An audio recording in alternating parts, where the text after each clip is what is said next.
We'll get started. All right, let's go and get started. Okay, so for today, for our Unit 4 lab, we're actually going to go ahead and get started, and I want to talk about Unit 5 and the requirements for our final project. I want to make sure that everybody's clear on what I'm asking for as far as submission. Once we do Unit 5, then we can go over Unit 4. We can talk about assignments. We can talk about rubrics. And I'll give you a guide on how I've been using my Gradebook, and you can ask me any questions that you have regarding that. So to start things off, I'm going to go into modules. Now, I don't know if you'll be able to access this, so you might just want to watch my screen. If you haven't submitted anything for Unit 4 yet, you won't be able to see Unit 5. So there are 2 pages that I want you to focus on and take a look at this week. First, we're going to go over 5.3 final project requirements, and then 5.5 final project checklist. I'm going to open each of these pages up. And then I'm also going to open up the final project submission, which is 5.6. Now, with this final project, it gets kind of complicated, and when I originally wrote this rubric, I wasn't too crazy with what I wrote. I had another instructor help me revise it. So when I look here, this is, and you've seen this rubric before when I talked about rubrics last week. But this is a lot to read, and I wouldn't expect any student to make sense out of it. So I created 5.3, this page, to hopefully make sense out of what we're talking about here as far as what I'm requiring. So for each section for 5.3, I break them down into 4 different sections. We talk about the home page, I talk about navigation, I talk about the syllabus, and I talk about modules. So 5.3 is your rubric? I try to explain, well, my rubric's right. Sorry, the little screen right here is there. This is the rubric. I try to use this to explain this. So I kind of have here, so for example here, when we talk about our homepage provides a brief description of the course, clear instructions on how to get started, and provides working links to the overview pages of each module within the course. So what do we do when we talk about this? Hello, come in and have a seat. No, it's okay, you're fine. You're fine. So when you scroll down, you got to the rubric, and you will not see the rubric. Well, if you've completed the hands-on assignments, and I've graded, because I graded up until yesterday, what was submitted up until yesterday. So unless, and I don't believe Jennifer, so I'm saying that because I didn't think you had touched the course yet. So you might not do it because you haven't completed 4. But if I've graded you, and I know you've done some work, if I graded both of your assignments, you should be able to see it. But if you haven't, then we're here. And we got some people actually joining us. So why don't I go ahead and just start over real quickly and start fresh. At this moment, you don't necessarily need to log into Canvas right now, because what I'm doing right now is I'm kind of going over, what I want to do right now is go over your final project, the requirements for the final project submission. And I want to make sure that we're all on the same page, that we understand what what is expected for the final project. So I'll give you a chance to get a pen and some paper to take notes. And then after I kind of go over final project, then you can log in and we'll start talking about Unit 4, assignments, Gradebook, and stuff like that, etc.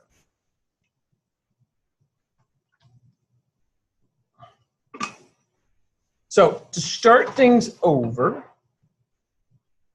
Patricia. Oh, we got some people in here. Let's see. Hi, Randy. To the front. So you don't need to log into Canvas right away. What I want to do right now is start off first with Unit 5 and talk about the final project and what I'm requiring. And I want to make sure that by the time we leave today first, that we understand what's expected or what I'm expecting of you. So I encourage you to take notes on this. This is being recorded right now, so you don't have to worry if you don't capture everything. You can take notes later too and watch this later when I post it. So there are 3 items here that we want to zero in on. We're talking about 5.3 final project requirements. We're talking about 5.5, the final project checklist. And we're talking 5.6, final project submission. These all relate to the final project. Now, as I was saying before, before you walked in, when I officially wrote this final project, it's kind of complicated, and the rubric that I originally had, I wasn't too crazy about. So I had another instructor help me rewrite it, and he made it a lot better, but this rubric is still pretty heavy and a little intimidating for probably anybody to sit there and understand. So I created these two pages, 5.3 and 5.5, with the hopes that it will explain and break down that grading criteria. And that's what I want to go over today. And so with 5.3, I broke this down into 3 specific areas: the home page, the navigation, the syllabus, and the modules. So when we look for the home page, all I want you to do, if you provide a brief description of your course, clear instructions on how to get started, and you provide working links to your overview pages of each module within each course. And then at least one announcement appears on the home page. So if you look at my home page, well, actually I don't have a brief description of the course, I just have links. But you have a brief description of the course, you have your recent announcements, and then any links that you provide here, your course modules. So you have, like, for example, all I would require, you're doing 2 modules, so if you did an orientation module and a unit 1 module, those 2 right here, those would be the first ones. Those links should work directly to the first pages of each module, so to speak. And then you have your announcements here. Now what I do here is I say for your reference, you can review the Choose Your Homepage assignment. It takes you to that actual module. And under the resource section, I provide you a document here that talks about effective homepage example. And this is an actual review of a graded homepage assignment that I analyze and look at and talk about and break down. Here are the links, the navigation, the announcements, the course description. Those things are working smoothly, and I break those things down here. So you can use that for actual reference. I also have a link here to a PDF for the Canvas buttons. So when I talk about the Canvas buttons, there are these buttons right here. They are not required as far as your final project is concerned, but you're more than welcome to add those to your course, and there's a PDF tutorial on how to add those if you are interested. Again, they're not a requirement for your final project. Whether you add them, if you add them, make sure they work and the links work correctly. And if you're not confident on making sure the links work correctly or not, I would just go ahead and leave them off and just leave the 2 links to your actual modules. Provide your course description, tell students how to get started, and then maybe your start here and then your unit 1 module. Start.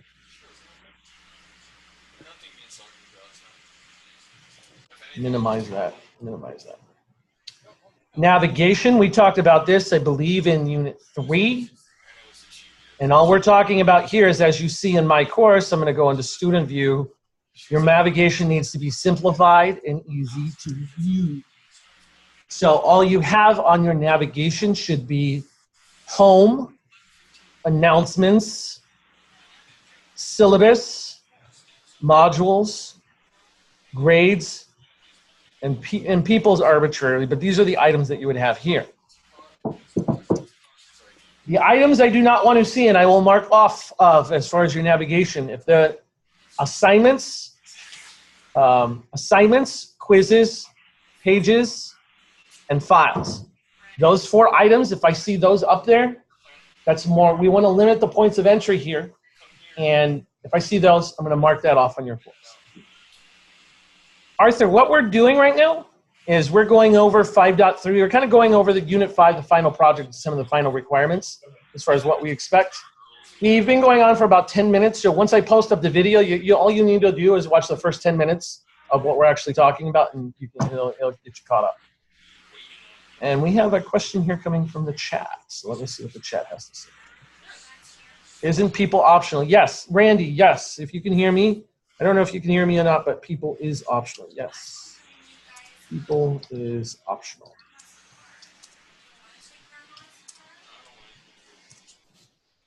So, let me make sure he's good. Okay, good, he can hear me, perfect. I provide the reference here, how do I reorder the course navigation links. There is a guide here on how to do such a thing, going to the navigation tab and moving those items down. And then I have a PDF that I wrote myself. You can view if you need to review the effective navigation, and this covers all the requirements of what I talk about with the navigation. The syllabus. Now, this is your assignment for this week.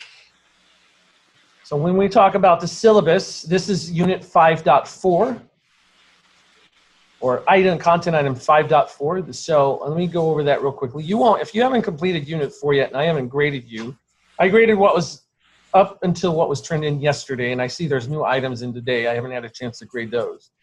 So you might not be able to view what I'm about to show you. So if you can just look up on my screen.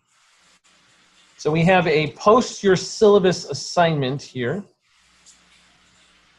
This is the assignment here.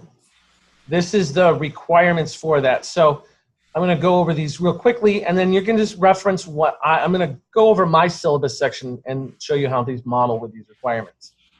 So it enforces the importance of this syllabus, informs what needs to be done to succeed in the course, and provides a course communication policy. When you go to my syllabus here, I have a section here that fulfills these two requirements, enforces the importance of the syllabus, what needs to be done in the course, and then I also have the instructor communication policy here. If you want, you're more than welcome to steal this copy. I encourage you to do that. I also talk about the course summary down below. And this is important to understand. With the syllabus section here, there is a course summary right down here. Now, for the sake of this course, this is going to be a requirement for your final project. Remember when I talked about any calendar events, any assignments that you create, when you enter those in and you make sure the due date is at the very bottom, it appears in this course summary. So for the nature of this final project, I don't care what dates you put. They don't have to be accurate to the spring semester. Just put dates and demonstrate to me that you know how to put a due date and then the availability time on an actual document. That's all I care about. However, for your course, this is, I'm requiring it for the final project, but it's optional for you if you want to use this for your course. I recommend it. I use it all the time, and I think it's a great way and a great reference for somebody to stay on top of what's required in the course. But if you're not going to use it, let's say you have a different course schedule that you want to provide to your students, or a different manner on how you have students keep up to date in your course. Let's say it's outlined in your syllabus and you feel like that's enough. Please make that clear in your copy. And now I'm not talking about this in your final project. I'm talking about this when you finally start teaching in your actual teaching for spring. Use this section to make clear, say, down below is the course summary. We won't be using that. This is what we're going, here's the schedule that I want you to review to stay on top of the course. Because if you don't reference anything, you can't get rid of this. This doesn't go away. And so if this stays here, I guarantee if you don't mention anything and you're not going to use it, it's going to confuse students. Also, for this assignment here, if you have a document, a syllabus, you're going to post it here and it's going to display automatically on the page. If we have time today, I will go over how to do that. However, in the actual assignment, in the video instructions here, I go over how to make that in the actual poster assignment video on how to make that available. We got some questions coming in from Zoom here, so let me go ahead and answer those real quickly.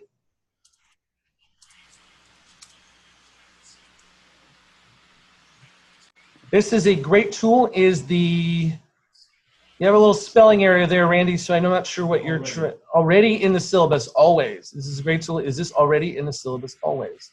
Already, what do you mean already in the syllabus? You have this section here, Randy, so this tool here, this is what I had to set up on mine. Yours would be blank in your course. And you'll have to, you can more than welcome copy this content here and add it to your course, and that will be acceptable. But to make the document appear automatically on your page, you will have to go to the actual syllabus assignment, which is 5.4, I believe 5.4. 5.4, post your syllabus assignment. And then the instructions here, I show you how to make the assignment available. So you asked me another question here. The course summary, yes, the course summary is always on the syllabus page. Doesn't go away. I recommend you use it. I recommend it's a great tool for your course, but I also understand if you're not going to use it, please say something up here in your actual copy. But for the scope, I want to make it clear for the scope of this class, you will be using it. And for your assignments, your discussions, your quizzes, you're going to be putting deadline dates and times for when they are due, and your calendar events will have the same, information as well. And again, the dates don't have to be correct. Just put some form of date in there, and you will be fine with that. Moving on. So syllabus automatically displays the page. Course summary has due dates and time assigned to each item. Calendar items include time, location, and details regarding the event. Now, a lot of you did great on your calendar entry, so I don't expect that to be an issue. I think one thing I want to make clear on, with the calendar events, when we talk about those, again, just to reiterate, we have the title, the time, so our Unit 5, the time, the location, and then some detail, some context regarding this event. What's going to be covered, what do you need to do to be able to attend there, everything else. The one thing I will make note on, and one thing you have to be careful of, because some of you, when you did your calendar items, you did them correctly, but you added them to the wrong calendar. So technically in the scope of this course, you needed to add it to your GC, and let me turn on a couple of these.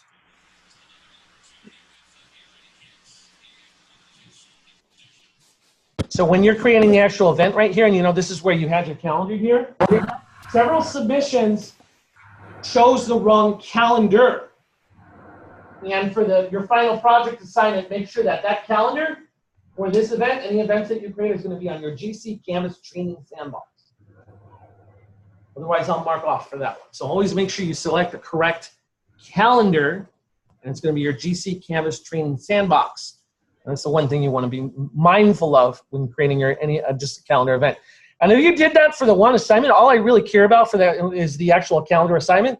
Just go in and make sure the calendar assignment that you submitted for Unit 3, if that's good, it has all the information, it has time, location, date, and the description. Just make sure that calendar item is selected on the right calendar, and that's good, and then it'll be a good part of your final project.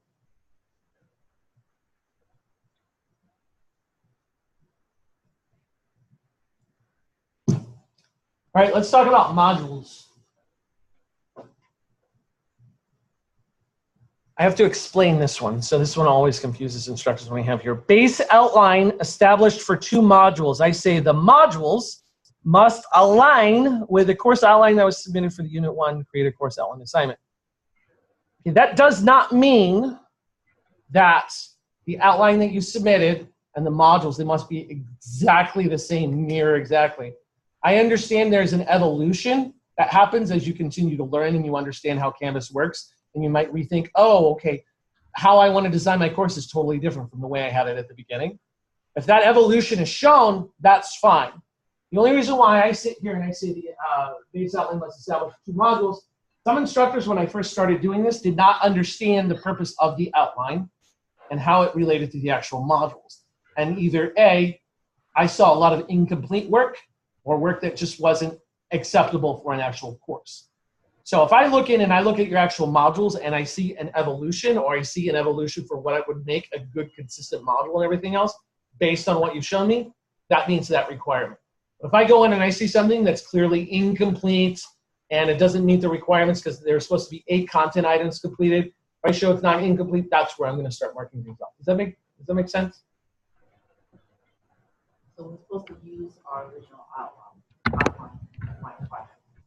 It was supposed to guide to help you build your modules, And if there's an evolution, as if things have changed since then and you've kind of grown, and that's fine.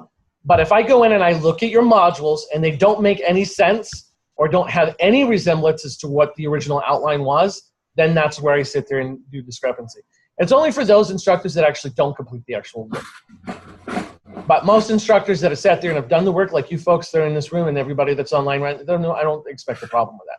I just want to make sure, and the alignment part is just, for me, I'm covering those people that haven't done the work in the past properly, and that's why I said that about. Each module should have an overview page that either outlines the SLOs that align with the unit and focus, informs the student what the related unit will cover, or what they will know by the time the unit is completed. What I am talking about is when we go over here, like for example, Unit 4, these overview pages right here. After I'm done with this review, I have a template that I can give you for these overview pages that you can use. You can use this model for this overview if you want for your course. That'll be really good. But we have with an overview page, even if you don't use this format, I want this overview. What does this module cover? By the end of it, you'll be able to do A, B, C, and D. And these are the things that you need to do to meet these objectives. Again, the more context you provide to your students, the better. Each module should have that. Usually, and basically this will be really easy because with the welcome one, you're going to have a getting started one, which is like an introduction and overview for the course. So ultimately, if you only have one module, which I'm actually, course unit module that I'm asking you to complete, you only need one of these. And I'll show you later on where we can get that in the Canvas copy.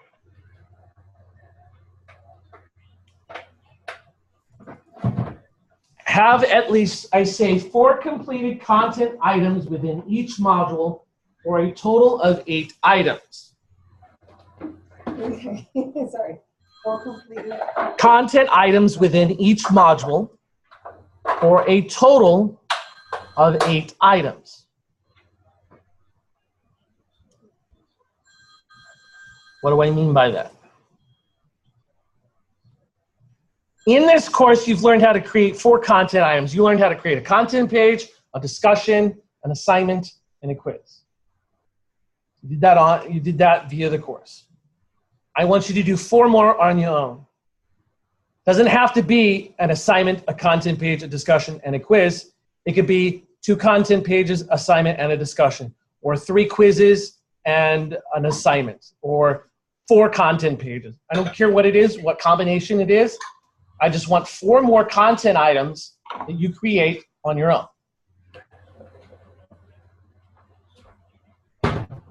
Keep in mind, with any assignments or assessments, when we talk about assessments, I'm talking about an assignment or a discussion with a grade. They must provide clear instructions on how to complete each assignment. Due dates and availability dates are also included, and clear rubrics must be added, where applicable, to provide clear information on how the assessment will be graded. Quizzes don't need rubrics. You don't need to put them on quizzes, just on assignments and the discussions. And here I provide 2 references. So Unit 2, for creating the modules, and then Unit 4 on creating assessments. And Unit 4, creating assessment item, that's where we talked about rubrics. And then I also have the effective modules here for an example. And if anything, if you ever get lost as far as what you have or as far as what you require, just model my course. When you go into the module section, I mean, if you go into the module section, what I have modeled here is what I'm asking you to do. So if you can model that, you'll be more than effective as far as the project is actually concerned. And so I have these PDFs covering those guides there as far as what's expected. Also, for the actual module section 2, I'm looking for proper numbering items here too. So for Unit 4, we have Unit 4. 4 is representative of the actual unit we're on. And then each number preceding the dot is the actual content item. Keep in mind, this is not like this outline that I call and that a numbering system that I have here. It's not like a traditional outline that I would do in your class. This is just, I'm labeling these items one and another just to label them, to give them in the sequential order so I know what they are, and I can have an easy communication with the student and myself or the instructor and faculty or support on what these items are. So just number them in order, the module or unit number, and then whatever that content item in order. And make sure that the context for what the item is specifically added here. So you have these items here, the wiki pages. Those are items I want you to read. These are items that I want graded. Quizzes is the rocket, graded quizzes. The context items are actually there as well. Just So have at least 4 completed content items. So one of them could be, for example, a significant amount of reading. Mm-hmm. So it doesn't have to be something that we assess or So, like I said, in the course, you learned how to create a content page, assignment, discussion, quiz. You could do 4 content pages. You could do 2 assignments and 2 content pages, or 3 discussions and a quiz, whatever it may be, whatever you feel is acceptable for you.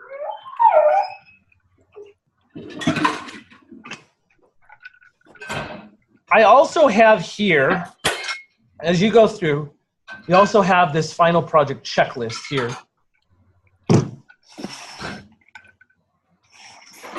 This is a guide for yourself. I'm more adherent as far as stringent as far as what I'm aligning to is the 5. If you read that 5.3 document and follow those things there, and you understand that content that I just shared with you, you'll do fine on the assignment. This is a guide here that is kind of here for your own reference only. We talk about account settings, some things that are important for yourself, the notifications, some of the things that you need to have here. You can add your email address or SMS information in your settings. I talk about the settings in the course menu, so we're talking about the navigation, what's here. Announcements. We take you step by step throughout the whole process on all of the content items that you need to be, go through and follow through on. And if you follow this checklist right here, you'd be good to go in your final project. Any questions so far?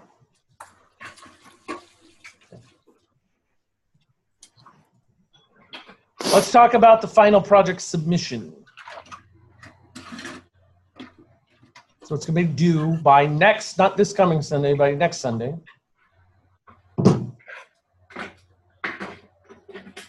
So before you submit your assignment, make sure you have read and understood the at least the 5.3 final projects requirements page, and make sure you meet all the requirements.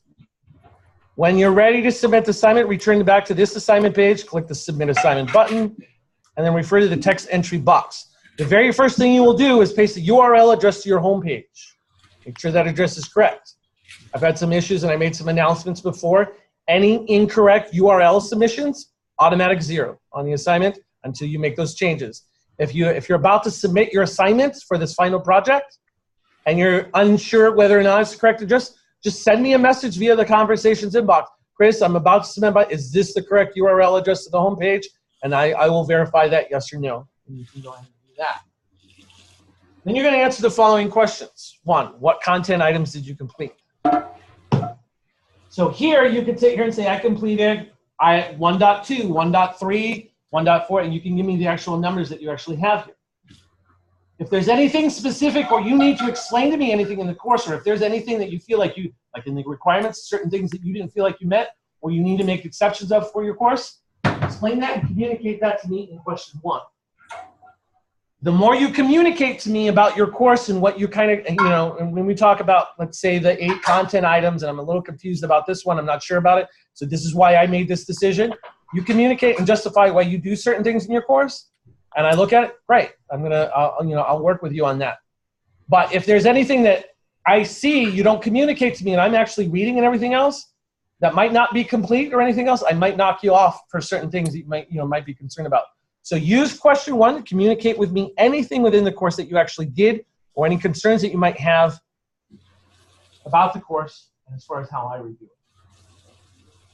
Question 2 and 3, this is to just what our training efforts are right now. So as we've gone through the fall semester, we've kind of focused on the bigger picture as far as Canvas is concerned and getting you started off on the right foot. Please answer these 2 following questions. What do you feel confident about your ability to teach a course in Canvas? What do you not feel confident about? What do you still need work on? For example, you might feel we haven't really touched the Gradebook as much, and that's something you might have some issues on and everything else. Because once we get into the spring semester, Janet and I, as far as our training, we want to get more focused. Not the bigger picture, but start talking about, okay, we're going to have workshops just on assignments, just on content pages, just on the Gradebook, and your feedback helps us to determine that direction and where that goes. And then obviously, what are your plans? Moving forward with regards to Canvas, when do you plan on teaching? Please answer those. Submit that. This project's worth 100%. It's 100 points, and it's worth 50% of your grade.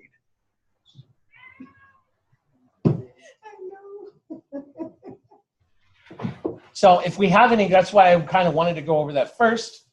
If you have any specific questions on what I've gone over, anything that you're actually concerned about, let's address those now. Otherwise, I'm going to go into Unit 4. Yes? My homepage. Homepage. All of the toolbars. I went through settings to try and figure out, because I know you said you can't have on your homepage specific things, no assignments, no files, no quizzes. Right. So if that's listed there, how do you get rid of that setting? So I'm listed on the course menu. Your course menu right now has those items there, Yes. and you want to get rid of them. Yes. So in the course navigation, I talked about, just to reiterate, and I'm going to do this for the video, I reiterated no assignments. So it's highlighted here in gray, no assignments, quizzes, files, and pages. If these are in your course menu, that'll be marked off in the final project. All course items should be going through the module section. So how do we modify this menu? I'm going to go into settings in the course menu. So settings is the very last item in the course menu list. I'm going to go into navigation right here. So explaining this box here, the top items are what students can see. The bottom items are what students cannot see. So if you had pages, files, announcements, blah, blah, blah, if those were up here, and you just come over here and you just drag these items down to the bottom box. So if I want people, I don't want people here. I'm going to take people off here. I'm going to put that down here. And then I would just say save at the very bottom. Also, before you make any submissions, you never make an assumption that things are right in your course until you view the student view of your course. Student view is the final verdict that says what you have done is done. So in your settings option, so what you would actually do, and I'm sorry, your name again, ma'am? I can't. Oh, Sharon. Sharon, I'm sorry. So Sharon, when you've done that, and have you actually done that, and as you're about ready to, if you're ready to submit your final, the first thing you're going to do is go over the student. You're going to click on that student view button, and you're going to navigate your course. And you're going to see that you're going to have your notes as far as my requirements are, and then you're going to check off with your course, okay, the navigation, this is good. I have my recent announcements. I have the description, and then I would click on the actual links and make sure that they are working correctly as well. We got some questions here from the Zoom folks.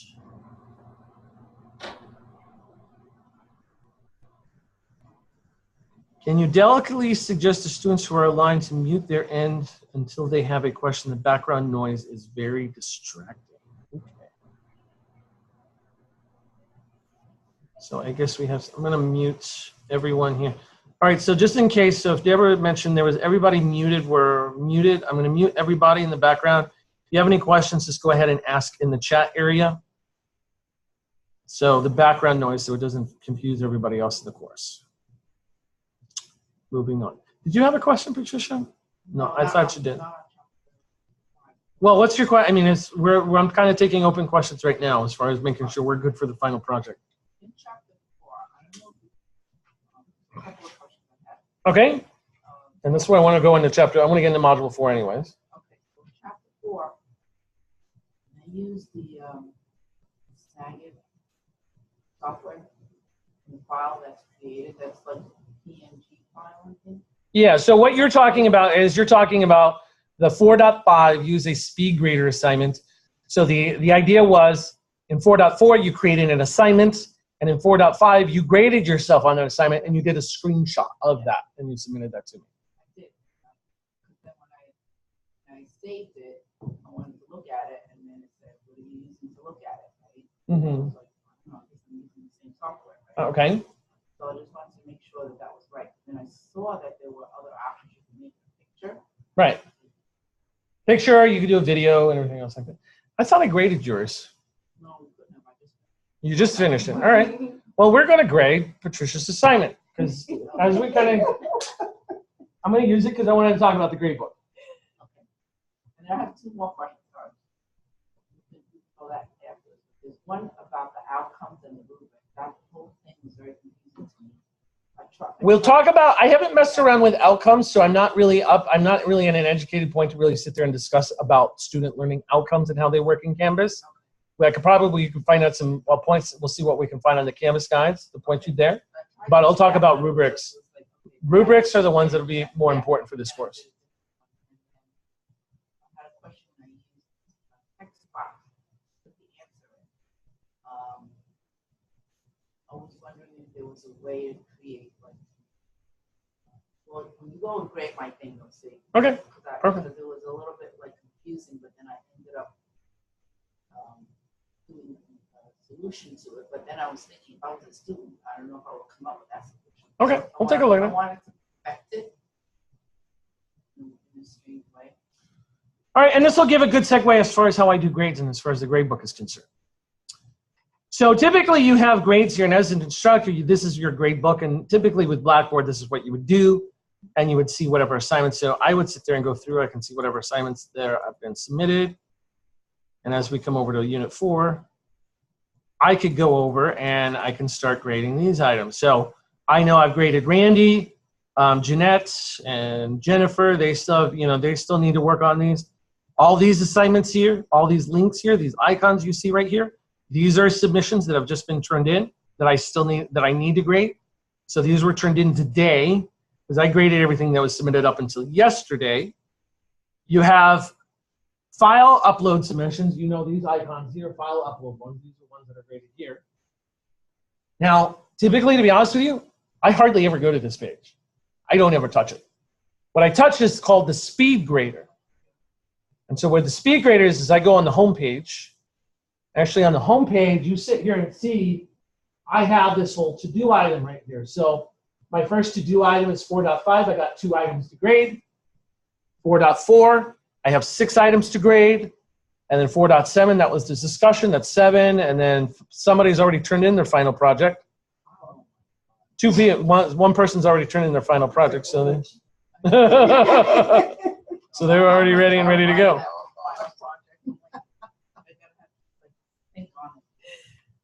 We need to know who that is so we can shoot them. We got a chat question here. It's me. Randy's talking. It's me. I don't know if it's Randy or not. We'll find out. I'll leave that a secret. All right. So for right now, when I look here, use the hands-on speed grader. So this is what we're doing. We're actually using the speed grader right now. And Patricia made her assignment. She submitted it. Works perfectly. When I look at the actual assignment, so she has classify each of the following items as assets, liability, or equity, EQ. So land is an asset. Common stock is that a stock in a company. Equipment, so she's done this. And then she's used her rubric, description of the criteria and everything else. She's graded that, everything.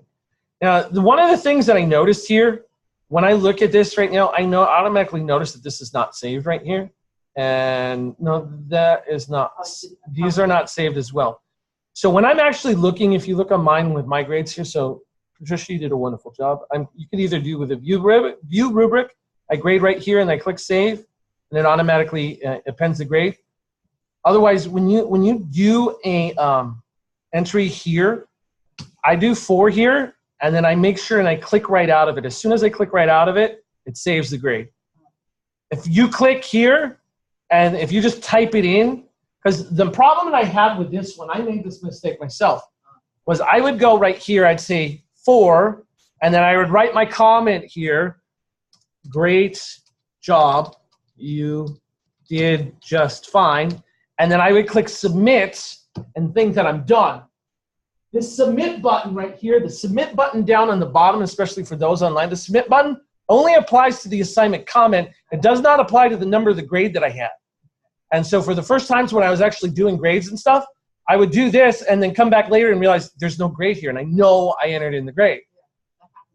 So make sure when you enter in the number here, just off to the side, just enter the number, and then I click off to the side, and it'll register the grade. And you'll notice, I'm going to go, because there's one more here on the assignment right here. So Scott McGann, he just did his. So great job in the quiz. I know he submitted his. So look up here. Do you see up in the name right here, Scott McGann? That's a circle right here. That means I haven't graded it yet. So when I do here and I say 4 and I sit 4 and I move and I say great job. So it actually submitted. So it actually checked off. The moment it checks off, I know the grade is registered and it's saved. Are you saying that like circle stayed up there because you didn't move your cursor away from the number? I didn't check. I didn't enter the register. I just went ahead and jumped right down to the assignment, entered my thing, and clicked submit, and then didn't change. I always pay attention to this. The circle. This one changed right here. Before it was, I'll do it again too. Right, but what was it that you did make it change? I clicked off when I had the 4 right here. I just went off to the right side, so I entered 4 right here, and then I just left clicked. And once I left clicked, it registered, and I showed it.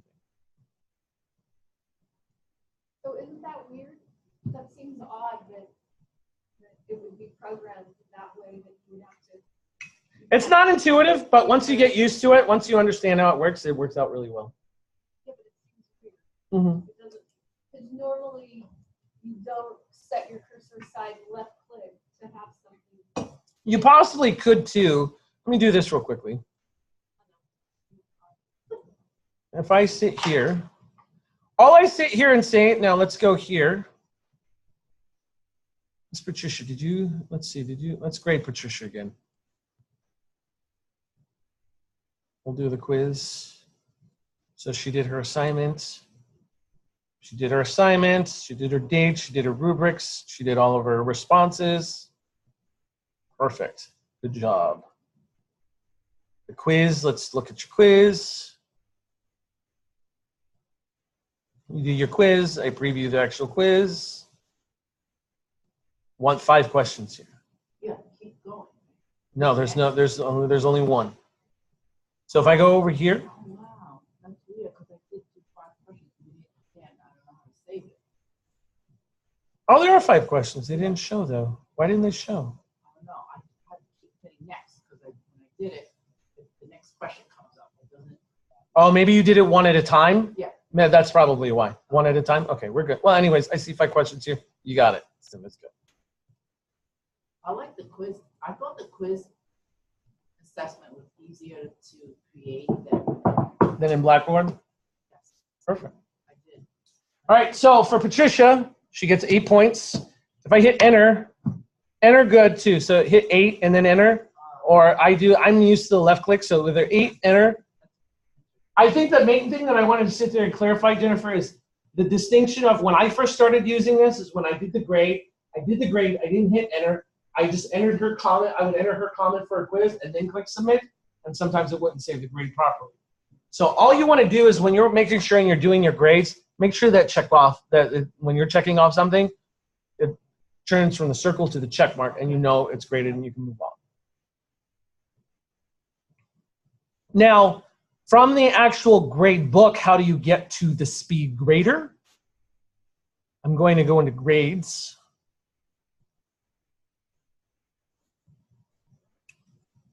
And where's Patricia? Because these aren't in alphabetical order. Or they are alphabetical. They're right here.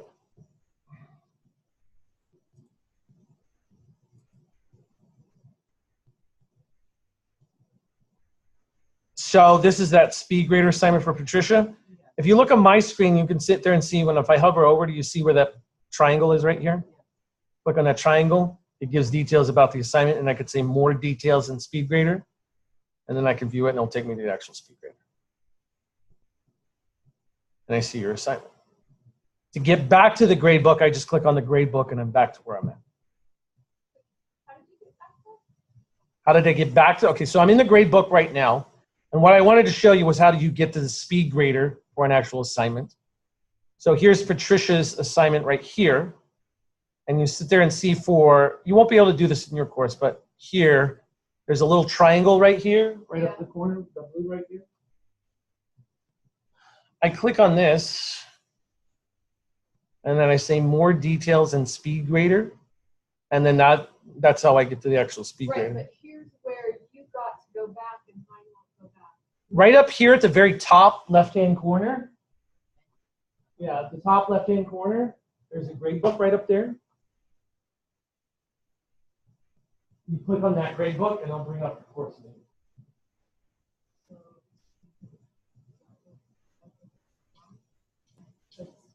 Oh, because you don't have it. Okay, so you don't have, so scavenger hunt, so you hover over that one, and then say use speed grader. Then that, and it takes you back to the grade, and then it takes you back to the gradebook.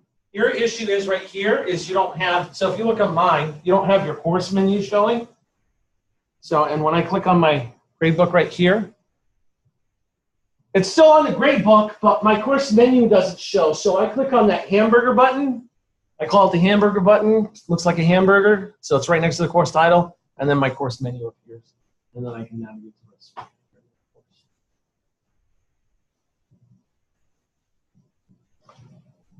To give you some idea as far as what you're seeing here, because you see some of these color icons here.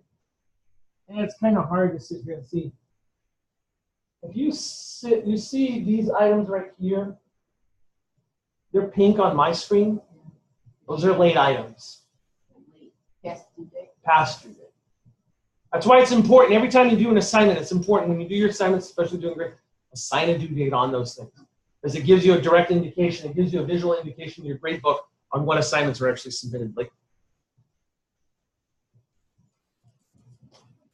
and then there was another one that was actually yellow. No, these are all pink.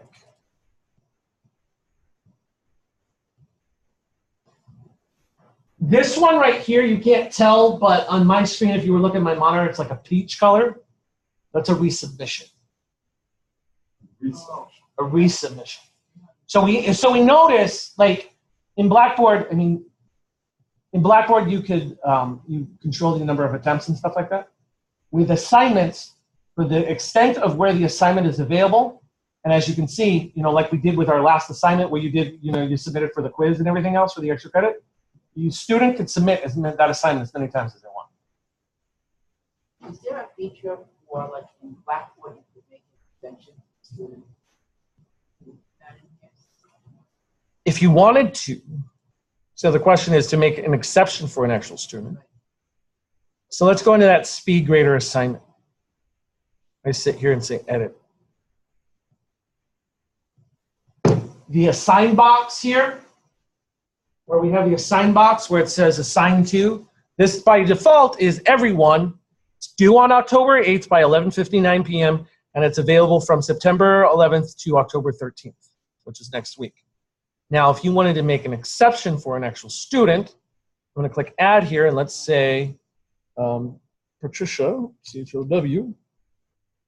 Then I can sit here and notice what happens here. As soon as I entered your name here, assign to changed to everyone else.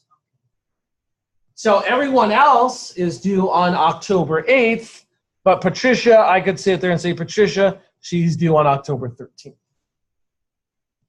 So on the due and available from and until,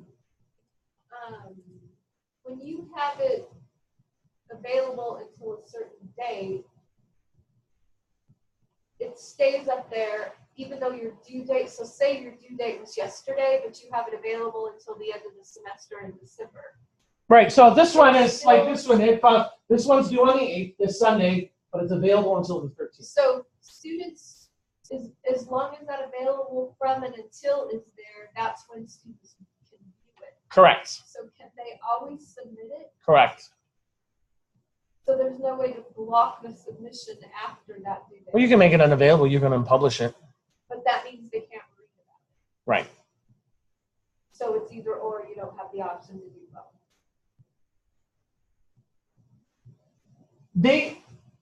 Let me think about this one. It's kind of hard for me because I'm not an official to be able to sit there and actually sit there in the course. But what I'd actually do, I mean, for me, I leave these up until the end. But if you resubmit these, I mean, in my instance, if you come in and resubmit an actual assignment or something like that, it's already past the date. Will it come up in a different color? It comes up, yeah, when you have, well, it comes up in a different color. Yeah, you'd always know that there was a resubmission. But I'm not, so what But you don't want them to even have the ability to. right, that's what I was wondering, if you can still read about what it is, but there isn't an opportunity to submit anything. That's what I was wondering if you could do. Read only, no writing. Yeah. What I would probably do, here's how I would answer this.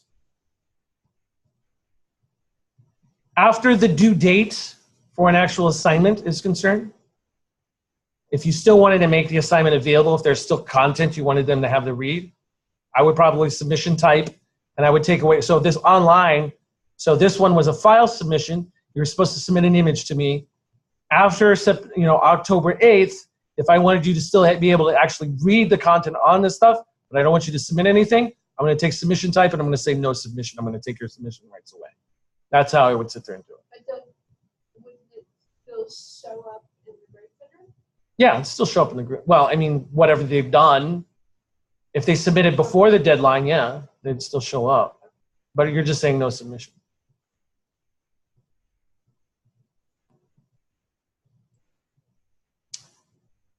So that's that one. Okay, so you had two more questions, Patricia, and I forgot what they were.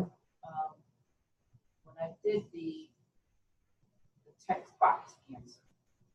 So Okay. I actually did that outside of the Word document, the answers. Right. But I was wondering, is there a way to like in the quiz, you could do a true false multiple choice that you had a format selection. Right. But I guess in assignments, you really don't. So let's sit there and do this. I'm going to go into an actual, not a real course, because I don't want to mess around with this course. Let me go into my You know what I template. mean? Well, I want to go over and make sure I'm correct. So let me get out of this course. So Patricia's asking about submission types, the text entry submission type. So I'm going into a template course right now. This is not a real course. This is just a play course. I'm going to go ahead and create an actual assignment, new assignment. What was that? What was those questions? What was that assignment? Balance sheet account. Balance sheet accounts.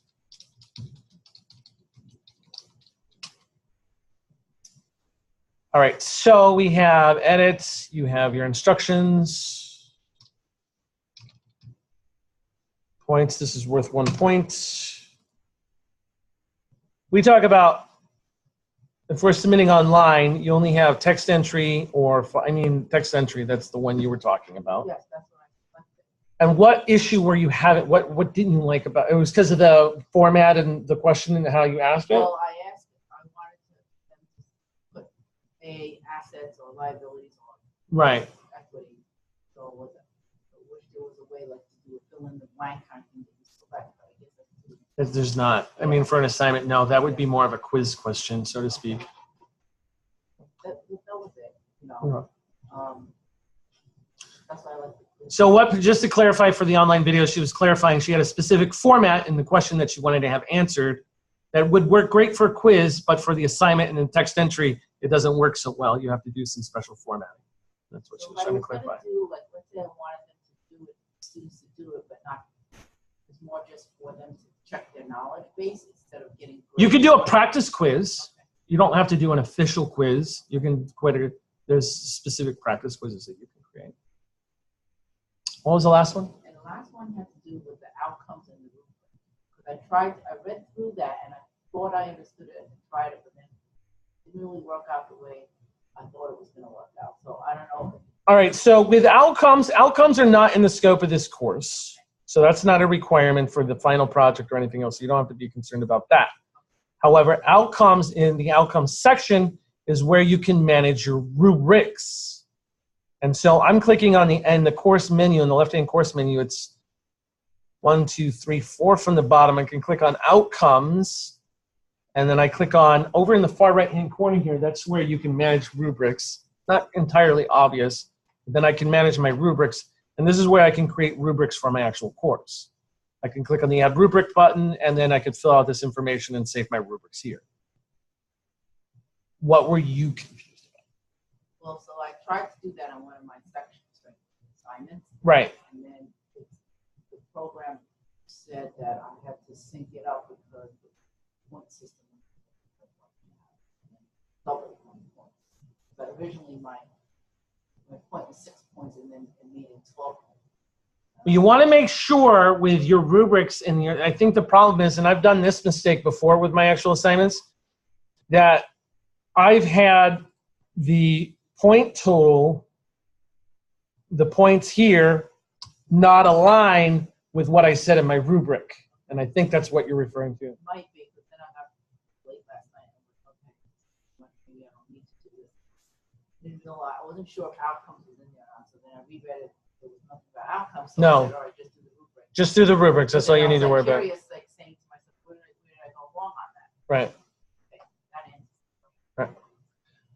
How many people weight their grades? No? No? Okay. Then I'm going to go over it for the sake of the video is concerned. Once you start building assignments in your actual course and you go beyond the scope of this course, under the assignment section, it would be a good idea, even if you don't weight your grades, it'd be a good idea to be able to start at least organizing your content, your course content, in specific groups. So I have all of the assignments that we've done in our course. I have these in specific groups here. Hands-on assignments, discussions, and then I have these in quizzes. So you can treat these no different than a module. If I wanted to create an actual group, I could create a group here, and then I could sit there and call it whatever I want, you know, terminology quiz or something like that. And then I would add whatever assignment or content item I would want to add in that group. If I wanted to weight any of these items in here or weight these items totally, and what do I mean by weighting? Weighting is if I go into my syllabus section, hands-on assignments are worth 20%, discussions are worth 20%, quizzes are worth 10, the final project's worth 50 for a total of 100%. That's how this course is actually graded. If I click on the gear icon up in the top right-hand corner, and I say assignment groups by weight, this is where I enter that information in. I check off the weight final grade based on assignment groups. I check that off, and then I do, and then I would assign my percentages here. And then I'd say save. And then you can see those are added right here as well. So this isn't something the student sees. This is just how. This is how you're setting up your grade book. Correct. But the student doesn't see it when they go into grade. The only thing that, well, they'll see is right here in the syllabus. If they go in the syllabus section, they'll see the weighted category here, but they won't see this because you have this hidden from students. Does that make sense? I guess my real question is the scores, because whether the only way you can get them into Canvas, they end up showing as an assignment. So if I want to, for my grade book, make a group of scores and move them into here, so when I go to my assignment list, Right. it's only the true graded one. Right. So that group of scores, they wouldn't see in the grade book. No, they would see in the grade book. They're not going to see the assignment section right here. This is not the grade book. This is just where we're setting all of that up as far as our groups are concerned, as far as organization, as far as our assessments. They don't see this, but when they go into their actual grade book. Well, if I do them as non-assignment, if I upload them as a non-assignment, they still show up as assignments, but they don't show up in the grade book. So when I'm organizing my assignments, I'm making a group called Storms so I can get them out of the graded stuff. Okay, I'll have to take a look at yours more specifically. I think yours is a special situation.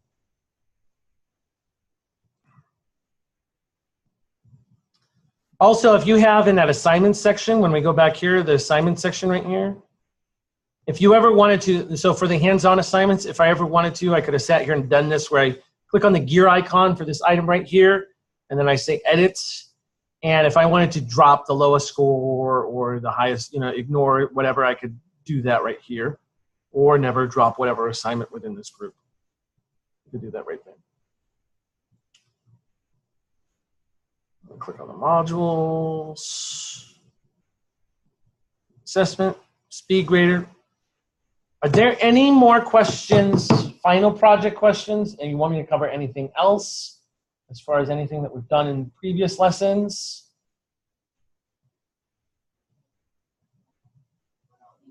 I do. I'm a little scared about that Yeah, I am project, right? too. All you've done, I mean, technically, I mean, if you've gone through the actual course, I mean, this course is taking you through halfway through the stuff. And all of you have done great. You know, unless you've had certain times where you just haven't had the time to actually do. The only times where we've had any issues, somebody doesn't do the assignment because of whatever schedule obligations that you had. But when you've done the work, you've done fine. So if you've done everything up to this point and you've gone great and I've graded you accordingly on that, all you need to do is create 4 more items on your own. And you'll be good. Because you've already done pretty much 90, if you've done the work week to week, you've done 90% of the works thus far. All you need to do is learn how to create 4 more items on your own. I'm just asking you to do 4 items on your own. And if you, Sorry. no, go ahead. Your homepage. My homepage. I want my homepage to look just like your homepage. Oh, here. I want to, That's what I want. I hear you. no, like what I want to the give you, I forgot. I want to overview. I want to give you that overview page. Okay. The overview page. Go to the Canvas Commons. So for the sake of people watching on the video, what I want to do is I want to give you a template for the overview page. I want to give you this, and I want to show you how to work with this. So we're going to go into the Canvas Commons. Canvas Commons is a place where you as an instructor can share content with your coworkers, with the district, with the entire world. And we're going to share, and you're going to import something into your course that I'm going to share with you. So in the Commons, I want you to type in my last name, Rogers, with a D, R-O-D-G, R-O-D-G-E-R-S.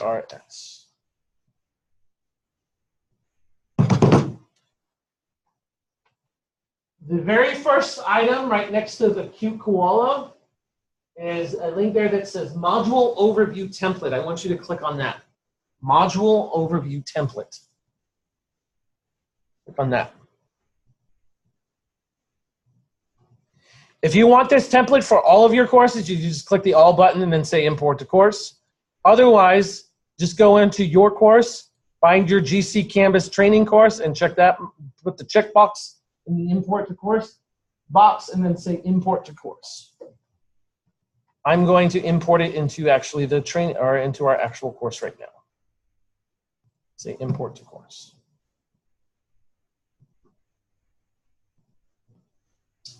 Once you've done that, go back to your dashboard and then open up your GC Canvas Training Sandbox. I'm going to go into the actual course because that's where I imported it to.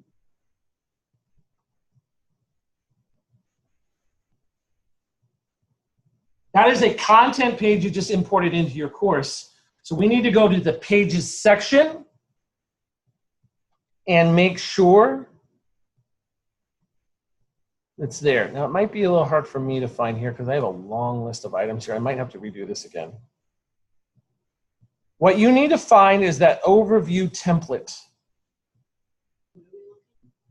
Overview template. And so you're going into the Pages section. Pages and say View All Pages. So Pages, View All Pages. So Sorry, when I clicked out of it. let's go, you know, I want to be in your course because it's Oh. the training course. It's where you should have your Canvas training sandbox. There we go. And then go into Pages. View All Pages. And there should be, here. I missed something. Go back to the comments.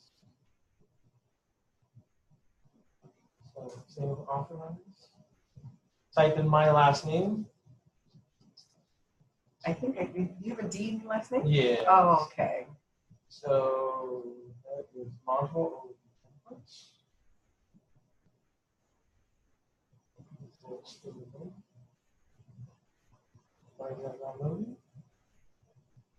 That's my thing. So I did back earlier.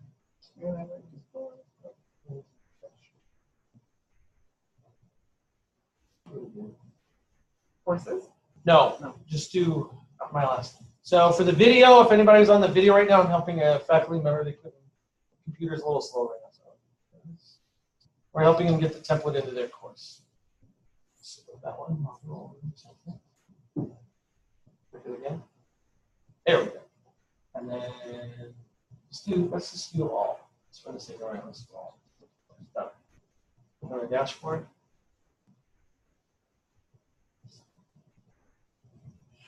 Down. Pages, view all pages. Oh, that's what I want you to Thank you. Thank you. You just open that? No, wait, look at my, so I want to show you, so you have overview template, and this is just the template here. It just says overview template. This module focuses on objective 1, 2, 3, blah, blah, blah. That's what that is. You should still be on the view all pages list. So let me go down here. Mine's a little long here, so let me find it here. So on my watch what I'm doing on screen here. So with the overview template right here, I'm going to click on the gear icon. And in the drop-down menu here, it says duplicate. I want you to duplicate that page.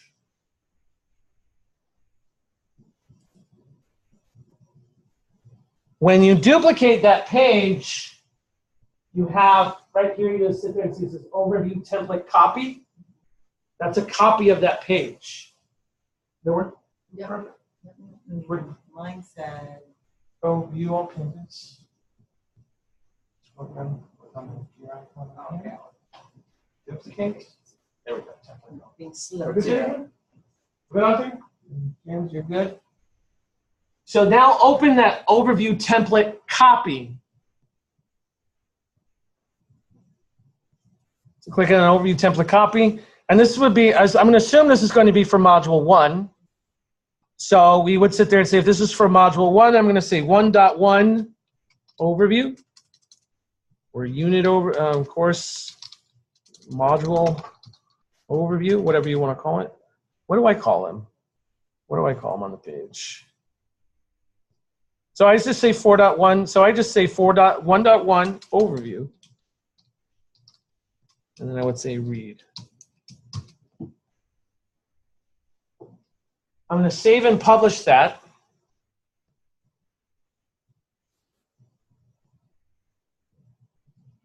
Now I need to add that to my module.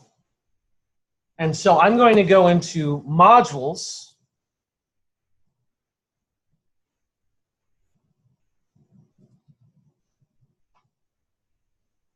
And then I'm just going to click on that plus button.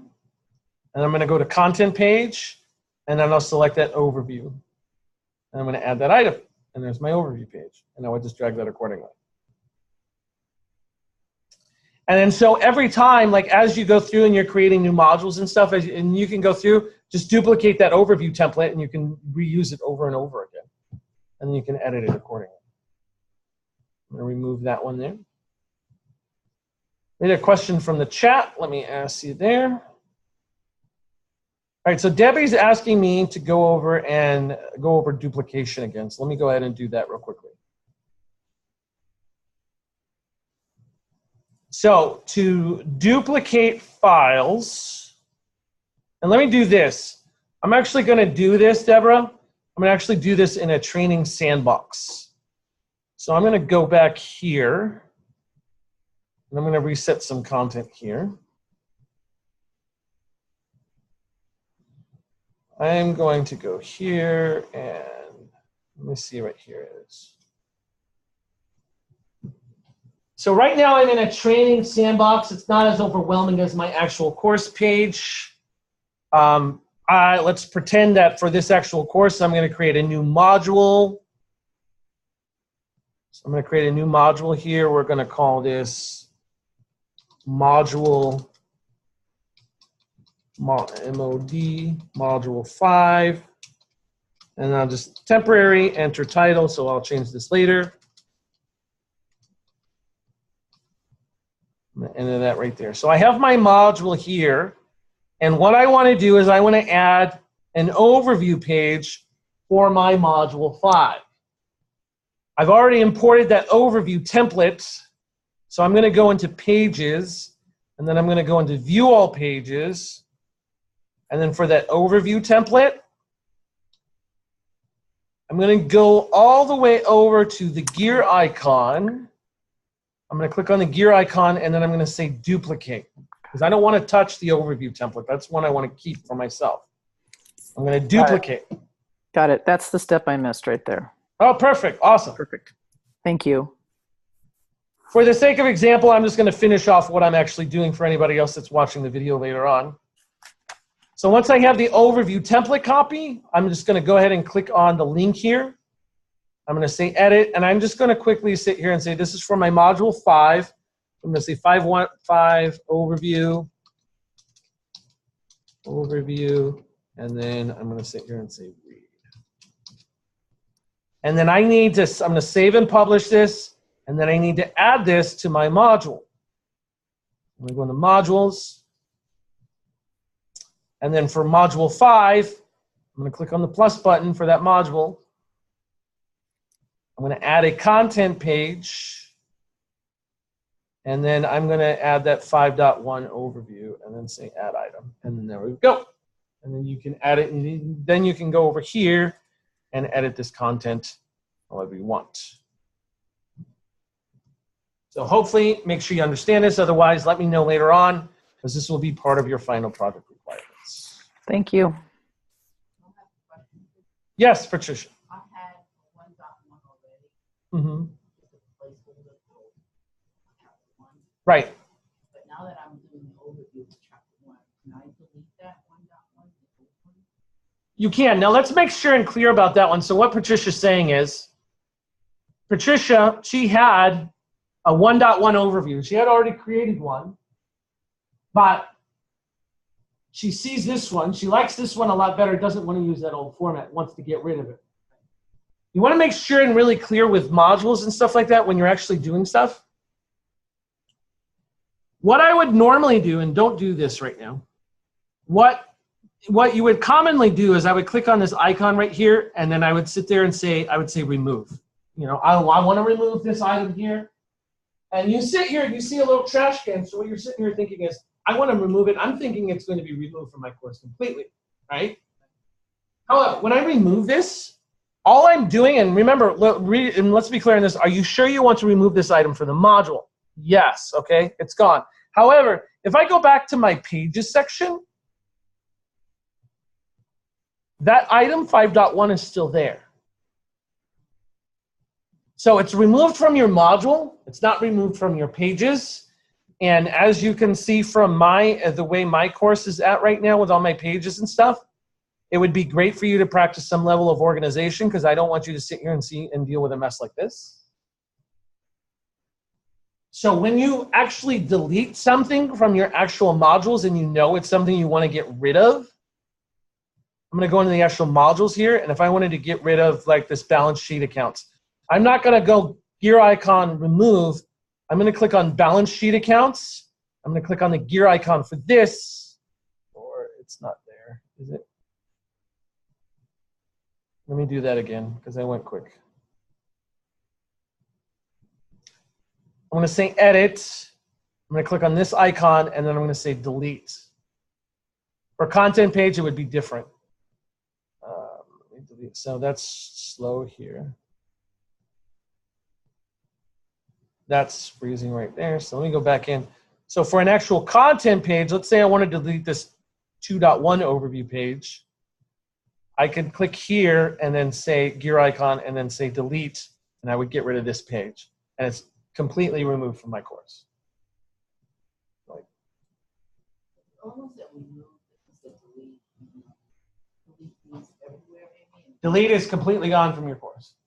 Now, here's a trick I learned. I went to a conference recently, and there's a trick I learned. What if you deleted something by accident? and you actually needed it for your course. And you created this nice, beautiful page that has great instructions and the documents, and it's beautiful and you're proud of it, and you deleted it and you're like, no, how do I get it back? Look up, I don't know, it's kind of hard on my icon right here, but on the course right here, you'll sit here and see, let's break down this address here. I can't make this bigger. Yeah, it doesn't make the address bar bigger. But it says gcccd.instructure.com/courses/14754. That is the number for this course. You're going to have a unique number for your course. Okay? So when after that number, you sit there where I have here where it says pages, I'm going to type in undeletes right here. Undeletes. I'm going to type that address right here. If I hit undelete and I hit enter, it brings me to a list of all the items that I just deleted. Kind of like I'm a recycle bin, a secret place. You just go to that. All I did is after the address bar, after the course number, so you have gcccd.instructure.com, you have your courses, and then you have the number of your course, and I typed in undelete, and it shows all of the items that I just deleted. And so if I actually wanted that 2.1 content page, I can click restore, and it will restore it back to my course. However, that doesn't take it back. So 2.1 was in my actual modules. It's going to be, I believe it's going to be in the pages section. I would have to re-add it back to my modules section if I wanted it back here. So I'd have to re-add it back to the modules, but it will restore it, if that makes sense. So I can bring it back here. We had a question up here in the chat. Yes, that is cool, Randy. It is very cool. So that's if you've ever deleted anything by accident. Now, what you should do as you go through and you're creating certain progress in your course, I would sit here and say settings. And let's say after by next week, you submitted your final project and everything else, you complete your course. Once you have a clean course that you're ready to go and deploy, the very first thing I would sit there and do is say export content, and then I would create an export of your actual course. So I went settings, export content, your content's been exported, and then you can click here to download the IMS file or whatever. I'm downloading this IMS.cc file. So there's this file here. So this is a copy of my course. Back that up, put it on Dropbox, put it on Google Drive, put it on a CD, put it somewhere. So if you actually do delete stuff, there's some things you might not be able to get back. You always have a clean course to always go back to. There's a way to back up. And I think we have another question up here. So will it still work after you log out? No, you would need to be logged in if you want to restore. If I'm assuming, Randy, if I understand your question correctly, that undelete option, you would need to log back in for that undelete to actually work. If I didn't answer your question correctly, make sure and clear. Okay, sounds like I did. Okay, good.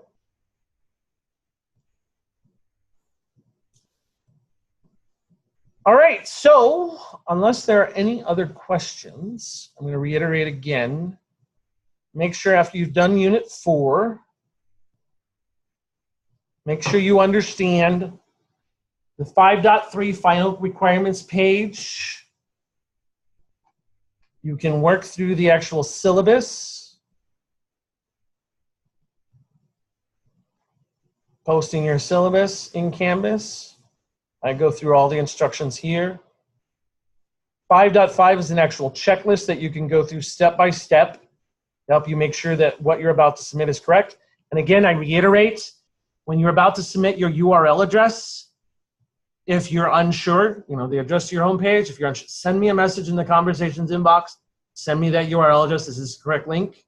Because again, if I go through in submissions on my final project, any incorrect links, automatic 0 on the actual project. I will notify you and let you know, hey, you submitted an incorrect link, it's going to be a 0 until you resubmit it.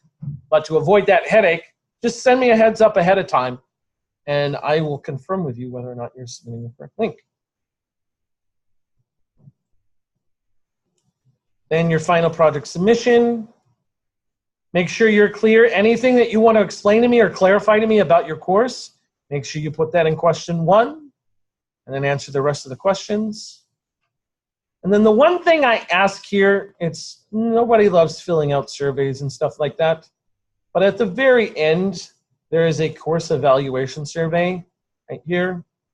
Please fill this out. The more feedback, the more we want the criticism. So if you loved it, great. If not, please criticize us, because it does help us as far as our progress in the actual course and the data we need to carry on to show how successful this course is or what we actually need to improve on with this course. So please fill this out. That's 5.9. Next week when we meet, I'll be going over the final project again, because I'm going to assume most people won't be able to submit until the end of the weekend of next week anyways. So we'll go over the final project submissions again, clarify anything that you want to, any other final questions. And then next week it's, how do I get stuff out of Blackboard? Or what stuff can I get out of Blackboard to import in my Canvas course? And then how do I migrate what we've done into an official course once we've done? So we've created our 2 modules, we've created a course, we have a good foundation. I want to bring it into the new course that I'm actually going to work on. How do we copy that? That's what we're going to be covering there. The lab, let's find out. So let's see, we go into modules. Next lab should be, so it's Friday, 10/13. Friday the 13th, 10 a.m. to 11:30 and 5:33. Back to 10 o'clock. There are no other questions online. Thank you for coming. I will have this posted before I leave today.